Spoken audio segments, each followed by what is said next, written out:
څنګه کوي مین دغه پکې دا دی.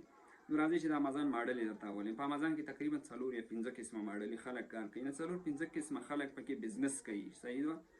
اولینې به زه تاسو ته ډراپ شیپینګ چې ډېر مشهور دی، خلک یې ډېر نومونه هم تاسو مخکې خلکو اخیستي وي. امازان ډراپ شیپینګ. امازان ډراپ شیپینګ څه ته وایي؟ امازان ډراپ شیپینګ مطلب دا دی چې تا سره پیسې یا انویسټمنټ غټ نشته دی. صحیح ده. ستا په امازان کې خپل سټور جوړ کړی دی. دا چې په امازان کې سټور څنګه جوړیږي دې باندې موږ ویډیو جوړوم په پښتو ژبه کې. مکمل به تاسو خپل سټور جوړولی شئ. تا د افغانستان په اکاونټ، د افغانستان په پاسپورټ او بینک اکاونټ باندې، او د پاکستان په پاسپورټ او بینک اکاونټ باندې، او یا که تاسو بهر ملکي د کاغذي باندې، او هم زه تاسو ته ښیم چې څنګه تاسو په دې کې اکاونټ جوړوئ. صحیح ده.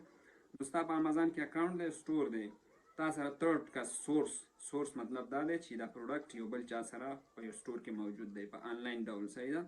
هغلته ته ځې، هغه بای کوي، هغه په $10 ورکوي. زه تاسو یو مثال در کوم چې ستاسو دا ذهن ډېر په اسانۍ خلاص شي. صحیح شوه. قلم یې والا پین. صحیح ده. هغلته په $10 دی.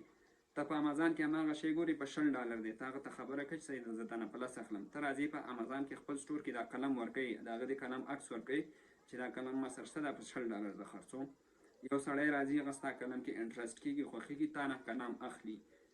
امازان کې تا ته آرډر راغی، په آرډر کې هغه تا ته څه شی کوي؟ هغه تا ته د موبایل شمېره، د ایمیل اډرس، د کور اډرس، دا ټول شی نه درلیږي. او ښه والی دا دی چې اول نه تا ته $60 په امازان کې هغه پی کوي، یعنې پیسې اول نه درکوي.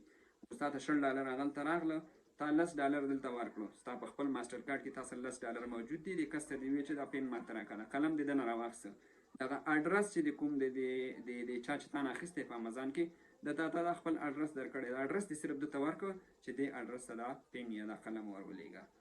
اصل کې چې شی وشو، هغه پیسې تا ته درکړي، تا هغه ته $10 ورکړه، هغه قلم بېرته کسټمر ته ورولېږه. کسټمر خوشحاله شو، ورسېد، ریسیو یې کړه، تھینک یو، خلاص، ختمه خبره. منځ کې تا $10 وګټل. دې ته ډراپ شیپینګ وایي. خلک اکثره په خپل ډراپ شیپینګ سټور کې په زرهاو پروډکټ یې اچوي. نو خامخا دې ورځ یو 10 دانې، 15 دانې، 20 دانې اډر ورته راځي، او هماغسې هم دې طریقې باندې فلفل کوي. دې ته وایي امازان ډراپ